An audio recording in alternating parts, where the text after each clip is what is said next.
We just had sales reps at the time text this number whenever they needed to make a CRM update.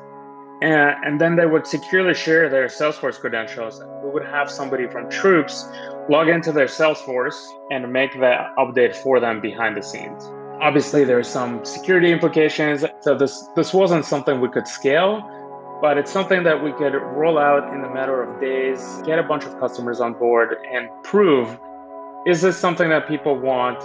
Does this save time? And is this something viable that we should build and automate in the future? I'm Greg Ratner, co-founder and CTO of Troops.ai.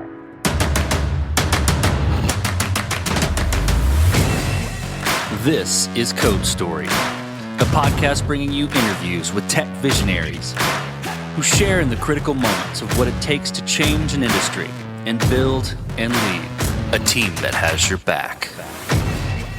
I'm your host, Noah Lampart, and today how Greg Ratner built the system to accelerate revenue operations by making data actionable. All this and more on Code Story. Greg Ratner comes from a family of artists, so he always envisioned himself going into art. From an early age, he was drawing and creating comics, funny enough centered around his favorite animal, pigs. And back then, he was also a budding entrepreneur. In fact, in grade school, he would Xerox his comics and sell them at school for $1 a piece. In high school, he got into animation and game development, which was the catalyst for his interest in programming. He started out by doing animation by hand, drawing each cell and each frame by itself, which was super tedious. The tools he switched to were Director and Flash, allowing him to create stop animation and eventually layer programming into the mix as well. Outside of tech, he's a purple belt in jiu-jitsu. He also enjoys cycling and cooking, which both were handy hobbies during the pandemic.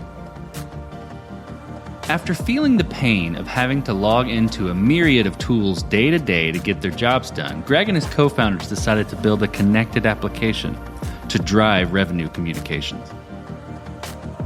This is the creation story of Troops.ai.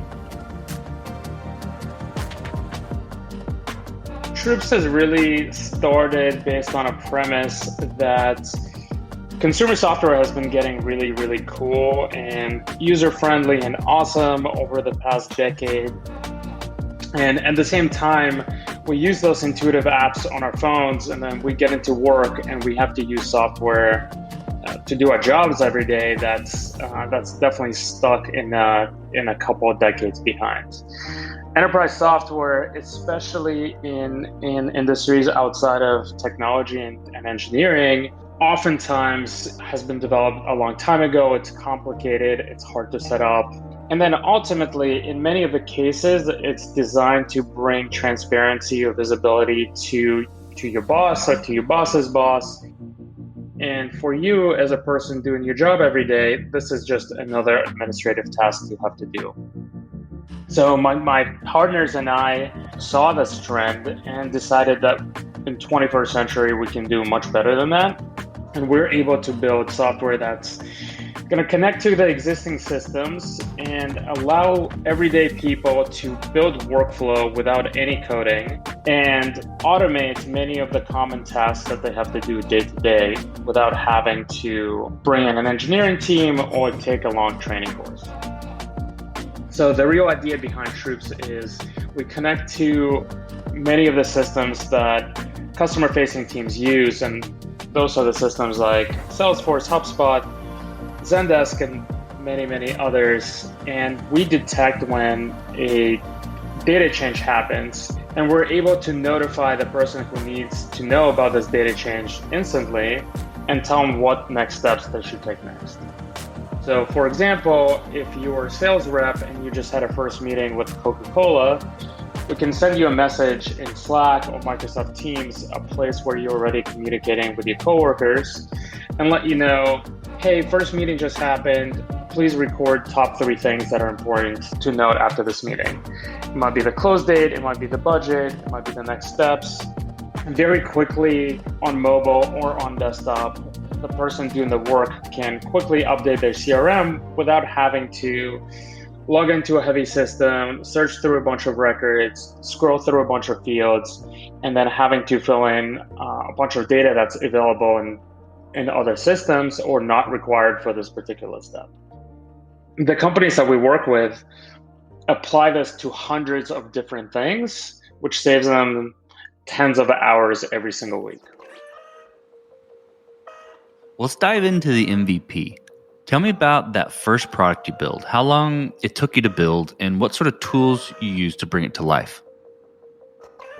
Yeah, so the concept of MVP is incredibly important at Troops, and we take it very, very seriously. And we always examine the value that we're trying to deliver, the nugget of value that we're trying to bring to a customer. And when we do that, we often ask ourselves, how can we deliver this value in the fastest possible way, even though the experience may not be ideal on the first try. And so for our very first MVP, we wanted to bring this concept of intelligent assistant that reminds you to do something to people on mobile. And when we started off, we didn't know that platforms like Slack and Teams are going to be important in what we're building. We just knew that events happen in customer systems. People need to know about those events. They need to take action without having to do much work. So our first MVP actually required no code whatsoever. We connected Twilio API, so just a number you can text, to Front App, which is an application that allows one person to manage multiple conversations with different people. And we just had sales reps at the time text this number whenever they needed to make a CRM update. So a sales executive would text us and say, hey, I just had a meeting with a client. The company name is Coke. Their budget is 10K. And the next step is to follow up with the VP of sales at the end of June. And we would get this information over a text message, and then they would securely share their Salesforce credentials. We would have somebody from Troops log into their Salesforce and make the update for them behind the scenes. Obviously, there are some security implications as we started working with larger and larger companies. So this wasn't something we could scale, but it's something that we could roll out in a matter of days, get a bunch of customers on board, and prove, is this something that people want? Does this save time? And is this something viable that we should build and automate in the future? Sounds like the perfect sized MVP then. So, with any MVP, you've got to make certain decisions and trade-offs. And you touched a little bit in your explanation, but I want to dive in a little more about some of those decisions and trade-offs you had to make and how you coped with them. When we were bringing this product to market, we knew that we were very, very early, and the concept of having assistants being injected into your workflow and helping you do some sort of task faster and better was very new, and people still didn't know what they thought of it, how useful it's going to be, and how are they going to inject it into their everyday workflow. So one thing that we had to get very comfortable with up front is this notion that nothing is precious. Anything that we build is an experiment. It's designed to prove a point or prove that we are delivering some sort of value to the customer, or on the contrary, it is something that customers don't want and we shouldn't invest more time in this.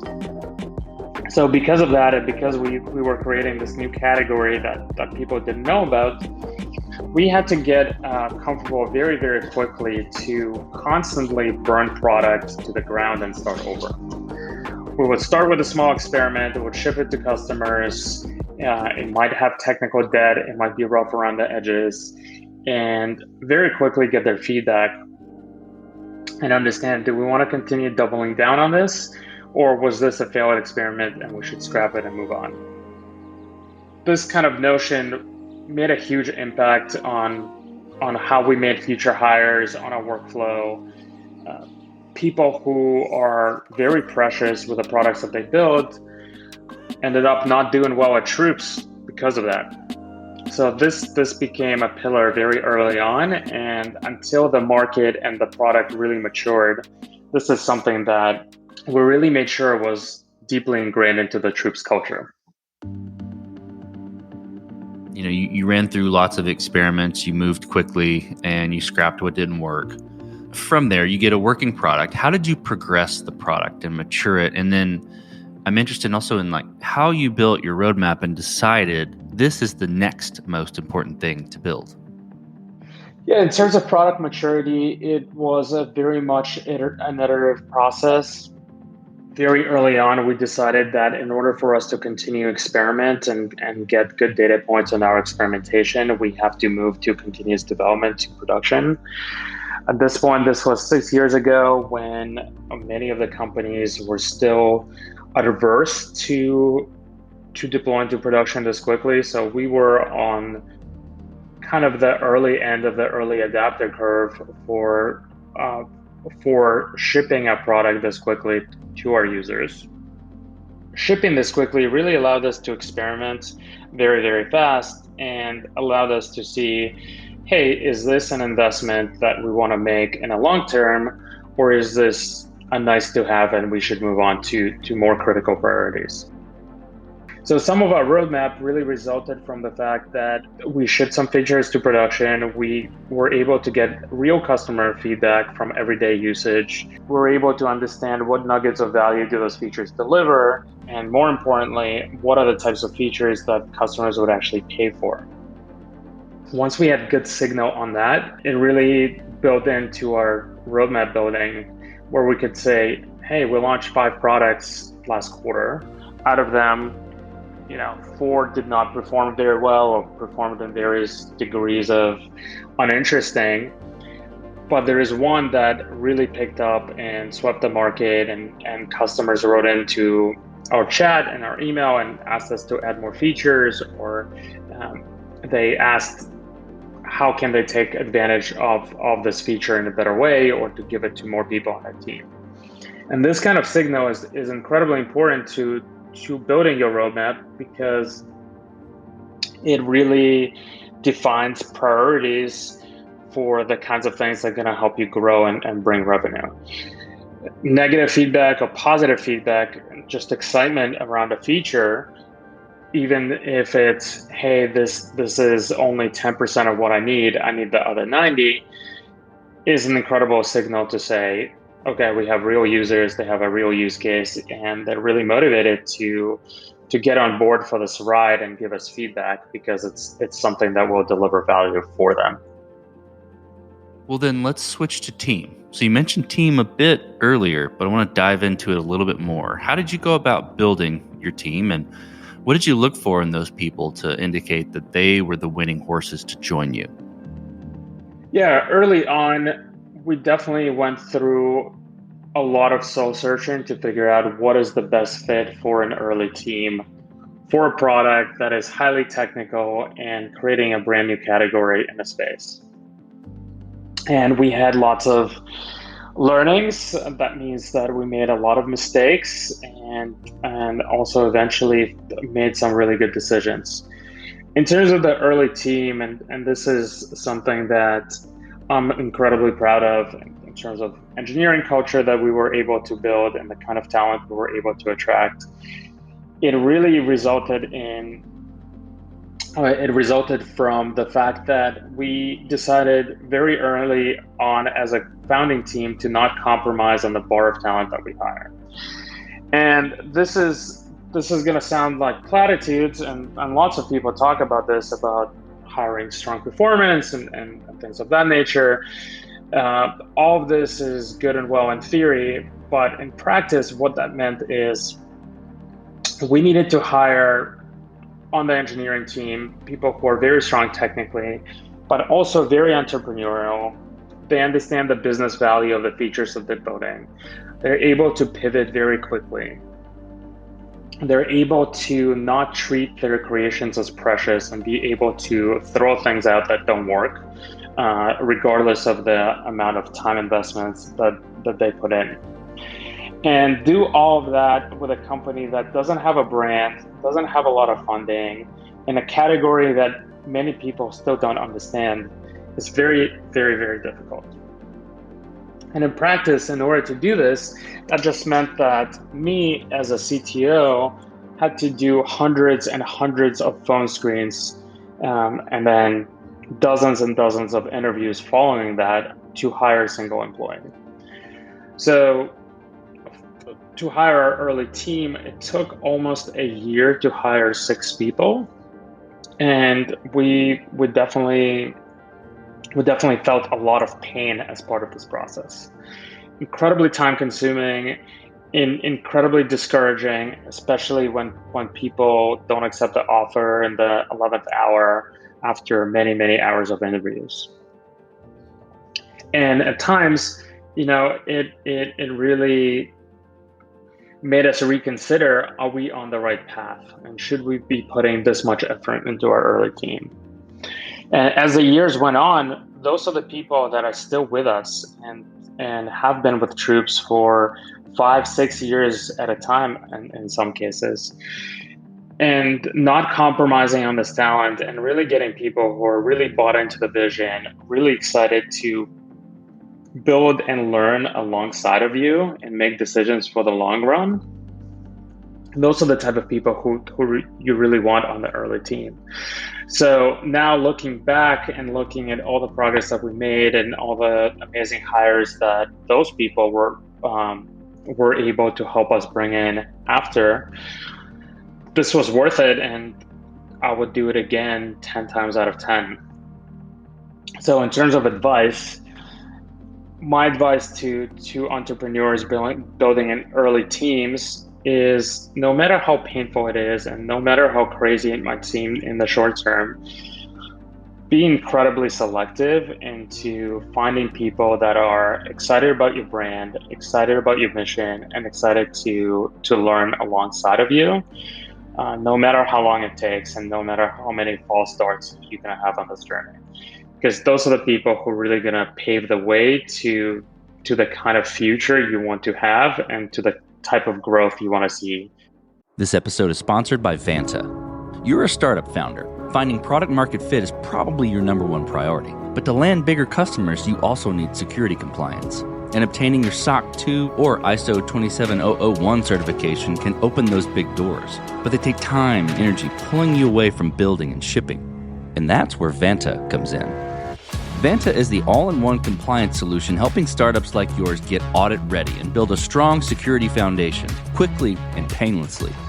How, you ask? Vanta automates the manual security tasks that slow you down, helping you streamline your audit. And the platform connects you with trusted vCISOs to build your program, auditors to get you through audits quickly, and a marketplace for essentials like pen testing. Join over 8,000 companies, including many Y Combinator and Techstars startups who trust Vanta. Simplify compliance and get $1,000 off at vanta.com/codestory. That's VANTA.com/codestory. This episode is sponsored by Kinsta. Between juggling client meetings, managing your website, and keeping up with everyday tasks, who has the time to stress out about website security? Well, with Kinsta, the technical stuff is taken care of, so you can focus on what you do best. Kinsta provides managed hosting for WordPress, offering lightning-fast load times, top-tier security, and unmatched human-only customer support. Whether you're a business owner, web developer, or running a digital agency, Kinsta makes managing your website easy and efficient. Kinsta provides enterprise-grade security, being one of the few hosting providers for WordPress with SOC 2 and other certifications, guaranteeing the highest level of security for your website. Thanks to their unlimited free expert-led migrations, Kinsta ensures a smooth transition for you from other hosting providers. Customers have reported 200% faster load times post-migration to their platform. What I find cool about Kinsta is their fast and reliable customer service and premium features that are included at no extra cost. Ready to experience Kinsta's hosting for yourself? Get your first month free when you sign up at kinsta.com today. That's KINSTA.com.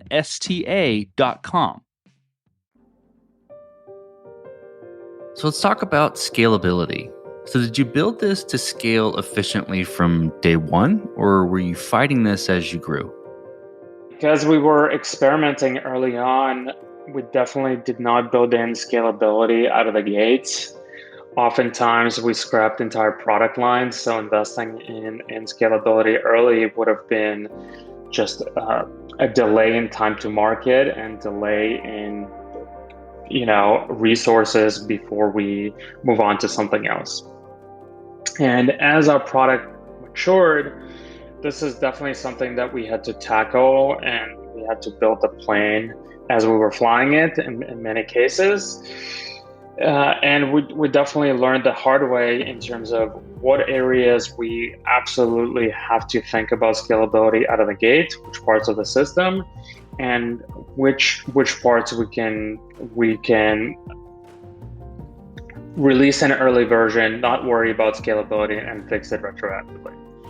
In many cases, we were totally fine throwing hardware at the problem and going to Amazon and saying, hey, it looks like performance is down. We're just going to buy a bigger instance, which is going to buy us time to really examine how we can scale more efficiently in the future, and essentially buy us that time to make better decisions on the engineering front. And that was really helpful. I would say starting a company in the cloud age really allows you to have the safety net where you don't have to worry about scaling hardware up and down as you figure out efficiency and performance. You can always do a bump in the short term that's going to buy you some breathing room. You can go back to the drawing board and say, hey, are we doing something really inefficient? Do we actually need this level of hardware? And sometimes the answer is going to be yes, and sometimes the answer is going to be no. And not having to make those decisions in the moment, and just being able to go into a console and press up and have another instance come up is incredibly powerful, and it's hard to imagine that 5-10 years ago this wasn't a capability that was available to people starting companies. As you step out on the balcony and you look across all that you've built, what are you most proud of? The thing that comes to mind every time I think about this question is absolutely the team and the types of people that we were able to surround ourselves with. I mentioned when talking about our hiring process, we really poured a ton of time, energy, blood, sweat, and tears into hiring the types of people that are going to be on the ride with us for the long haul. And also people who are able to independently run with really good decision making and deliver value to the company and to our customers completely independently. This has been critical in terms of building an early product. It's been critical in terms of our roadmap generation. It's been critical in terms of motivation for the rest of the team. Having people around that are all bought into the same mission, that are equally committed to what you're doing, are going to roll with the punches and ride the highs and the lows. Those are the type of people that help you stay motivated as a founder, as well as help you push your company forward as you often navigate uncharted waters and turbulent times. And we particularly felt that during the pandemic. Pandemic has been really hard on many companies and many people in general. So it was really important to be surrounded by people who are empathetic, who are with you for the right reasons, who are passionate about the mission, and who are there to lift you up when the time is right and when you need it. So looking back and looking at that company broadly, zooming out, the type of people that we were able to attract to Troops over the years and help us build this product and company is absolutely incredible. It's hard for me to take credit for this. Every single person that joined after me was the type of person who helped us attract the next wave of employees, and not compromising on that and always keeping it in mind as we bring new people on board really allowed us to preserve a strong culture and really allowed us to persevere and get through many challenges over the years. Well, let's flip the script a little bit. Tell me about a mistake you made and how you and your team responded to it. There were lots and lots of mistakes that were made over time. Of course, we were experimenting, and one thing that comes with the territory of experimentation is there are many things that you're going to get wrong. I would say the biggest mistake that comes to mind is over-investing in large swings and big product bets, and really moving away from this idea of MVP when we saw an inkling of success in a particular area. There was a specific time where we came together as a product and engineering team and made a decision that we want to take a really large bet and invest into a product that's going to take over a year to bring to market. We saw some data as well as some customer interviews that really told us that this is an exciting opportunity and customers will come to us. It was a collaborative product that allowed many people from around the company to collaborate on a particular opportunity or a deal. And this idea of customer 360 has been really picking up in the industry, and we saw a lot of potential. But despite our MVP DNA, we thought that at our current stage and our current customer base and a level of maturity, we could take a big risk and really invest into something that we believed in and deliver a much more fully featured solution out of the gate. And many of us were uncomfortable with this decision, and ultimately I felt like there was a lot of thinking around the table, and there was a lot of excitement around doing this idea.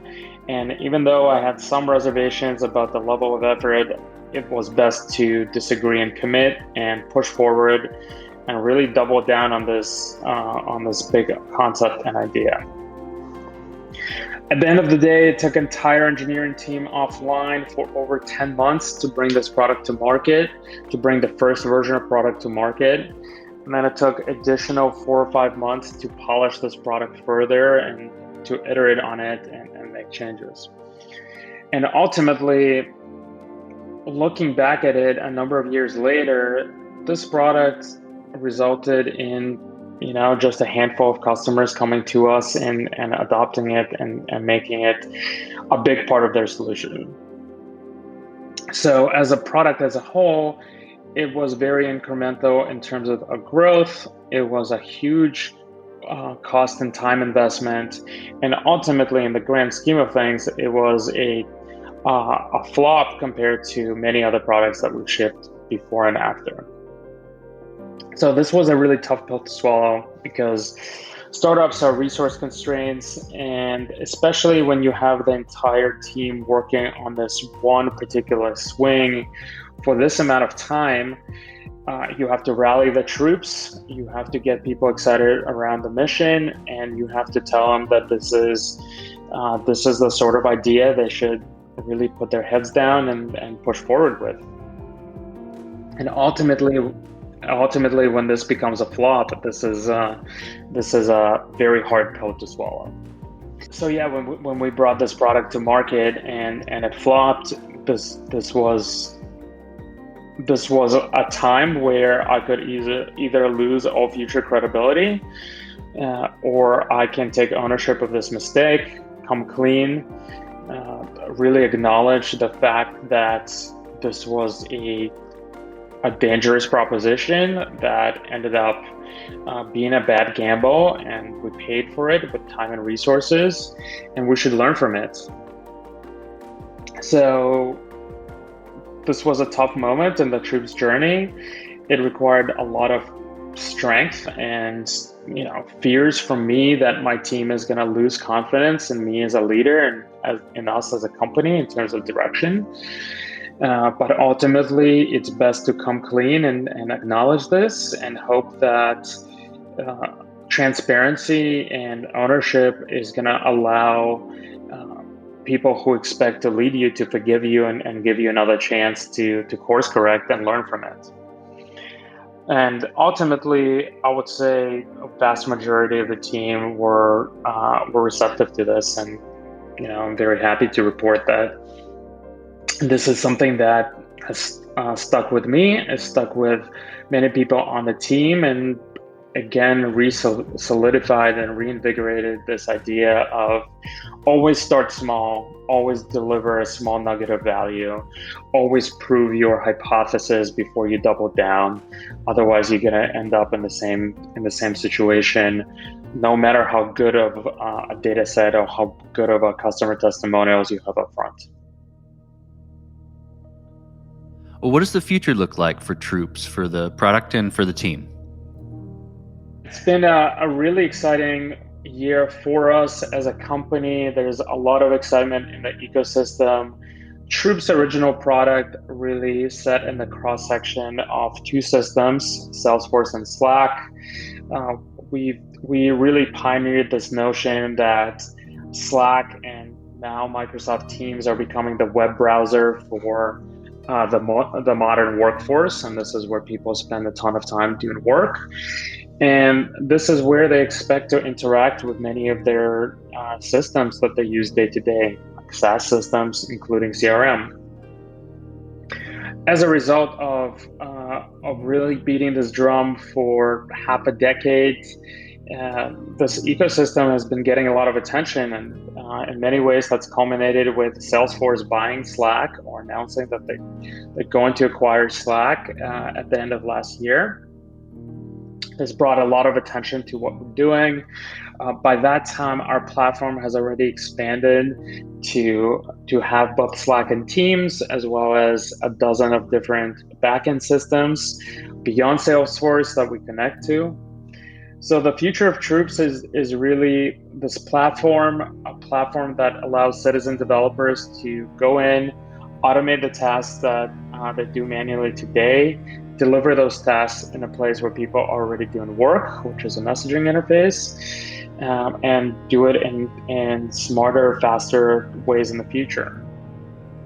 So some of the things that we're excited about is connecting different systems, allowing users to have visibility into data about the same customer or record across a number of different systems and acting on that data, as well as systems automatically updating data or creating objects inside of different systems automatically. For example, we can, if a ticket comes into Zendesk, we can automatically update a health score on a customer record in Salesforce. So those are the kinds of things that we're planning on our roadmap, which are really going to automate people's workflows further and hopefully make their day-to-day work lives more enjoyable and let them focus on more creative parts of their day-to-day job. We'll switch to you, Greg. Who influences the way that you work? Name a CEO, CTO, architect, really any person. Name a person that you look up to and why. I think one a motto that I'm developing for myself in recent times is really moving away from worshiping individual people, especially entrepreneurs and celebrity entrepreneurs. So in many ways, I've really started shifting my focus to learning from groups of people and diversity of opinions. So in recent times, I've doubled down on spending time with CTO peer groups and really learning from those people individually and having them challenge my opinion, as well as opening my eyes to some concepts that could completely go against my instincts and my initial reaction. So one thing in terms of influence and in terms of charting the course forward for myself and my career, I'm relying more and more on others who are in similar companies and companies that are slightly further ahead, as well as companies that are earlier, to really learn about how they're thinking about problem solving, what keeps them up at night, what trends they're seeing in the market, and really using that to influence my own decision making and my own perspective. I found that to be a lot more valuable than getting excited about celebrities like Jeff Bezos or Elon Musk, or some of the hero worshiping that we often see in the startup category. I like that you called it hero worshiping, and I think that's accurate. Well, we talked about a mistake, but a little bit different spin. If you could go back to the beginning, what would you do differently, or where would you consider taking a different approach? I would say something that we really think about as a company, and myself included, is really how early to market we were with our idea and our product. When we built Troops, initially we started with a SMS-based communication. Next, we built a native mobile app that looked like Slack, but specifically for automating sales process. And then when Slack opened up the App Store, we were one of the first apps that got shipped inside of Slack. So we were super, super early, and many of those platforms, including Slack, were still very early in terms of their maturity and their capabilities. I think looking back, some of the things that we think about are, hey, if we knew how long it would take for the market to mature, would we have started with a use case that just was more applicable and potentially a platform that's a little more mature, and eventually would have pivoted to some of those emerging platforms that are becoming defaults today. So one thing that we would probably do differently is take a hard look at the maturity of the market and say, where is the immediate opportunity and where's the puck is going, and how can we split some of our resources to make sure that we're delivering value immediately, but also keeping abreast of where the future is evolving, and making sure that we're keeping pace. The last question, Greg. You're getting on a plane and you're sitting next to a young entrepreneur who has built the next big thing. They're jazzed about it. They can't wait to show it off to the world. They can't wait to show it off to you right there on the plane. What advice do you give that person, having gone down this road a bit? So my biggest advice is definitely go for it. Take risk. People are going to tell you no. People are going to make fun of your idea. Don't let that stop you. Don't let that give you a pause. Keep going. The biggest thing that you can do, especially early on in your career, is optimize for the speed of learning. It doesn't matter if it's a good idea. It doesn't matter if this is going to be the idea that this is going to evolve into over the years. The most important thing is keep going, keep learning, try to remove ego from the equation as much as possible, try to ask questions, and really optimize for the fact that this is the best MBA you can get. Is try to start a company, learn from it, learn from your mistakes, surround yourself with great people, and keep iterating. This may not be that idea that gets you to the finish line, but this is this kernel and nugget that's going to get your energy up and get you excited and get you out of bed in the morning. And ultimately, that's going to lead you to good results in the future. That's great advice. Well, Greg, thank you for being on the show today. Thank you for telling the creation story of Troops. Thank you for having me. And this concludes another chapter of Code Story. Code Story is hosted and produced by Noah Labhart. Be sure to subscribe on Apple Podcasts, Spotify, or the podcasting app of your choice. Support the show on patreon.com/codestory for just $5 to $10 a month. And when you get a chance, leave us a review. Both things help us out tremendously. And thanks again for listening.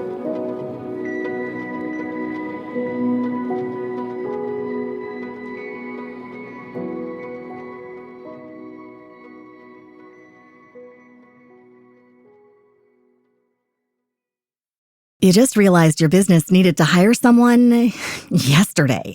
How can you find amazing candidates fast? Easy. Just use Indeed.